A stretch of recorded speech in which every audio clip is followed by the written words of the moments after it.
vaut la nouvelle série de Prime Video coûtant 270 millions d'euros? On en parle, c'est maintenant.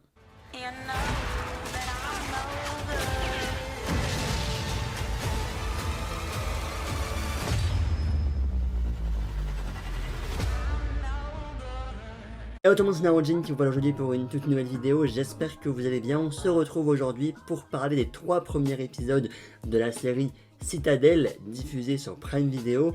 Une série qui fait beaucoup parler d'elle comme étant l'une des plus grosses séries qui coûte le plus cher dans l'histoire des séries. Quand même, rien que ça, 45 millions d'euros l'épisode, donc 270 millions d'euros la saison, quand même. Est-ce que le budget se voit et est-ce que les 3 premiers épisodes sont convaincants? On en parle, c'est parti. Il y a 8 ans, Citadel tombait. L'agence d'espionnage internationale et indépendante chargée de maintenir la sûreté et la sécurité de tous a été détruite par des agents de Manticore, un puissant syndicat tirant les ficelles dans l'ombre. Avec la chute de Citadel, les agents d'élite Mason Kane et Nadia Sin ont vu leurs souvenirs effacés alors qu'ils s'échappaient de justesse. Ils vivent depuis sous de nouvelles identités en ignorant leur passé. Jusqu'à une nuit, lorsque Mason est retrouvé par son ancien collègue de Citadel Bernard Orlick, qui a désespérément besoin de son aide pour empêcher Manticore d'établir un nouvel ordre mondial, 2 espions se lancent alors dans une mission qui les amène à travers le monde dans le but de stopper les agissements de Manticore. La série est produite par les frères Russo, donc ce sont les frères qui ont réalisé Avengers Infinity War et Avengers Endgame, et également The Greyman ou même Civil War. Bref, oui, ils sont connus du côté de Marvel et également un petit peu du côté de Netflix avec le film The Greyman. 3 premiers épisodes sont sortis pour le moment, il y en reste 3 pour cette première saison, et tellement que la série avait du potentiel, tellement que Prime Video ont cru en leur série, qu'une saison 2 est déjà en préparation, et également certains spin-offs autour de l'univers de Citadel, puisque oui, un univers serait clairement en préparation, puisque c'est une série d'espionnage avec beaucoup de pays différents. Ils peuvent en faire du contenu, ils peuvent en faire des choses. Oui. Au niveau du casting, on retrouve Richard Madden dans le rôle de Mason Kane. Richard Madden, évidemment, Robb Stark dans Game of Thrones, ou encore également Icaris dans le film Les Éternels. Et on retrouve également donc Priyanka Chopra Jonas qui joue le rôle de Nadia Sin, qu'on a vu dans la série Quantico de 2015 à 2018, ou encore même dans Matrix Résurrection en 2021. Voilà un petit peu pour la présentation de la série et du casting. Que vaut réellement ces 3 premiers épisodes? Honnêtement, ça démarre plutôt bien à mon goût, mais je reste quand même assez mitigé. Oui, on sent le budget, d'accord, au niveau de la mise en scène, au niveau de la photographie, oui, le budget est présent, et au niveau des scènes d'action, on dirait, oui, du Mission Impossible, on dirait des scènes d'action qui viennent du cinéma. Voilà, on dirait vraiment les belles scènes d'action avec un beau budget, des explosions de partout, des chorégraphies par-ci par-là. Oui, c'est rythmé, et oui, on dirait pas une série, honnêtement.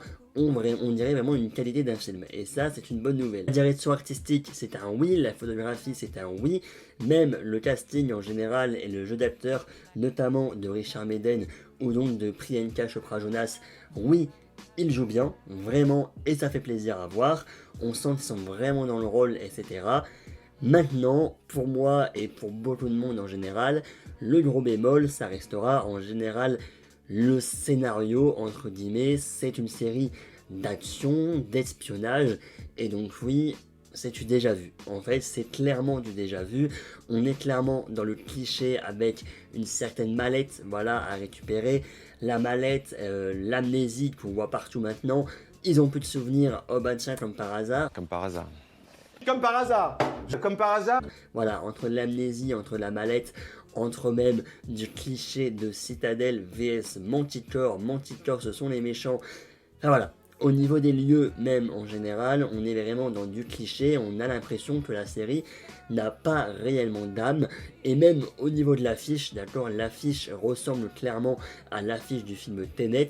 Même au niveau de l'affiche, ils sont pas fichus de faire vraiment une inspiration à eux-mêmes. C'est une série avec du budget, et certes ça fait plaisir à voir, mais malheureusement derrière, au niveau du scénario, bon, Effectivement, au niveau de l'épisode 3, j'ai trouvé qu'il y avait une diversité des décors un petit peu plus présente, notamment toute la scène dans la neige, etc. avec le ski, c'était plutôt sympathique, et également au niveau des enjeux et au niveau des révélations qui commencent au fur et à mesure à arriver, notamment la révélation de fin d'épisode 3 qui promet un épisode 4 avec plus d'enjeux et plus mouvementé, et ça fait plaisir. Dédicace également à l'actrice Leslie Manville qui honnêtement joue très bien son rôle de méchante.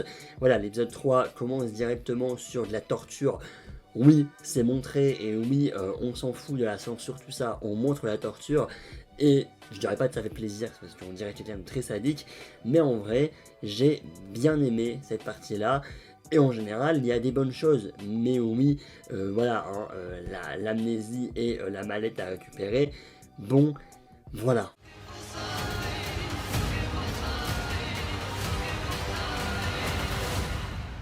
Vous êtes prêts? Les scènes d'action sont cool également, voilà, elles sont bien chorégraphiées, elles sont prenantes. Oui, la série en général est intrigante et prenante, et notamment donc avec ces révélations et ces enjeux qui commencent à arriver et qui donnent envie, oui, de découvrir le 4e épisode vendredi prochain. Les spin-offs en lien avec l'agence Citadel dans d'autres pays, voilà. Prime Video essaye de faire un petit peu comme l'univers The Boys ou l'univers Seigneur des Anneaux, façon Prime Video. Là oui, un univers autour de Citadel. La série pour le moment marche, on va dire, puisque en 2 épisodes, c'est le premier titre qui est actuellement diffusé sur Prime Video dans près de 200 pays à travers le monde, que ce soit en France ou donc dans 200 pays. Citadel est la série top 1 sur Prime Video en ce moment. La série fait du bruit, mais notamment pour son budget. Voilà. Avant la diffusion du premier épisode, on parlait que de ce budget, on parlait que de cet univers qui pouvait être mis en place. Voilà, on sentait vraiment que Prime Video avait confiance en leur série, avait confiance en leur projet. Après, oui, on peut avoir confiance pour un beau budget. Après, il faut aussi que derrière, le scénario soit original. Donc certes là il est prenant et c'est cool de regarder, honnêtement moi je prends du plaisir à regarder, mais d'un autre côté il est pas original et à des moments tu souffles un petit peu parce que tu te dis c'est très cliché quand même. Voilà, à travers la série Citadel, j'ai l'impression en fait de voir n'importe quel film d'espionnage, que ce soit du Mission Impossible, que ce soit même tout ce qui est autour de la CIA, espionnage. On a également eu la série The Recruit sur Netflix qui parlait un petit peu de ça également. On a eu le film récemment Ghost si vous préférez, oui, avec Chris Evans et Ana de Armas, que personnellement j'ai vu ce soir quand je tourne cette vidéo, et on en parlera très bientôt dans une multicritique, qui là également parle d'espionnage, parle de mallette, etc. Vraiment, j'ai l'impression que l'espionnage se résume juste à cette histoire de mallette. Voilà, Manticore et Citadel, hop, c'est la baston pour cette mallette, parce que c'est dans cette mallette, elle est très importante pour la suite, d'accord, pour créer ce nouvel ordre mondial, machin. Très politique, très espionnage. Honnêtement, ça me dérange pas, mais d'un autre côté, c'est pas non plus le genre de série que d'habitude je regarde, et donc là, je trouve ça intéressant quand même, mais cherchons un petit peu plus d'originalité, parce que là, tu souffles. Donc voilà, donc c'est déjà la fin de cette vidéo, oui déjà, mais tout ce qu'il y a à dire pour l'instant sur ces 3 premiers épisodes, c'est que certes, les 2 premiers posent le contexte et le 3e on commence un petit peu à avoir les enjeux. En même temps, il y a seulement 6 épisodes, donc c'est bien qu'au bout d'un moment ça démarre, donc ça c'est cool. Mais certes, la communication autour de la série, c'est vraiment le budget, le fait que c'est l'une des séries les plus chères de l'histoire, et le casting, parce qu'on a quand même Richard Madden en protagoniste, donc certes oui, le budget est là, les décors sont là, les explosions machin, même, j'ai même pas parlé de les mouvements de caméra de temps en temps, c'est plutôt stylé et j'ai bien aimé certains moments justement parce que généralement dans les séries, et ben la caméra c'est hop, tu filmes comme ça et c'est tout. Là justement, ils essayent un petit peu quand même, bonjour la mouche qui vient de passer, on essaye un petit peu, de repasser encore une fois. La mouche va me déconcentrer, la mouche va me déconcentrer. Bref, là je trouve que dans cette série, on essaye un petit peu d'originalité quand même au niveau de les mouvements de caméra, etc. Une originalité certes dans une série, mais c'est clairement l'originalité et l'idée qui est pris des scènes, des films d'action, des films d'espionnage. Donc finalement, originalité, pas trop non plus. Bref, la colorimétrie, la photographie, la direction artistique, le budget, oui, se ressent. On se croirait dans un film, on se croirait au cinéma, et ça fait plaisir à voir. Les acteurs sont très bons. Malheureusement, au niveau du scénario, eh ben ça casse pas trois pattes à un canard. On est vraiment sur le cliché du cliché des films d'espionnage des années 2000. Vraiment, avec les petites costards, avec les petites armes et tout, avec la petite mallette qu'il faut récupérer parce qu'à l'intérieur de la mallette, il y a un code. Oh là là là, mon Dieu. Bref, 2023 les gars, il faudrait un petit peu changer d'air. Voilà, il faudrait un petit peu s'inspirer d'autres choses, il faudrait peut-être être un peu plus original quand on parle d'espionnage. L'espionnage, ce n'est pas seulement des mallettes à récupérer. Voilà. Et ce n'est pas un beau gosse en costard qui est amnésique, mais qui va retrouver la mémoire pour aider Citadel, n'est-ce pas? Bon, enfin, voilà. En général, j'ai trouvé que les 3 premiers épisodes étaient prometteurs. J'ai hâte quand même de voir la suite, c'était divertissant. Et en général, je vais pas non plus vous critiquer la série. J'avoue que j'ai quand même eu pas mal de retours négatifs autour de la série.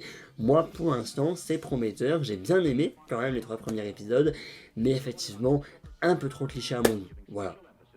N'hésitez pas à me dire en commentaire si vous avez vu ces 3 premiers épisodes, ce que vous en avez pensé, si vous avez aimé le scénario, si vous trouvez que c'est un peu cliché, les effets spéciaux, etc., le budget en général. Est-ce que vous ressentez le budget? C'est important. Et nous, on se retrouve dans environ 3 semaines pour faire le point sur la série en général. On essaiera là, oui, de faire quelque chose de plus complet, évidemment, sur les 6 épisodes. Le scénario, les effets spéciaux, la suite, ce qu'on peut imaginer pour la suite. Voilà. Une vidéo un peu plus complète dans 3 semaines sur la série dans sa globalité.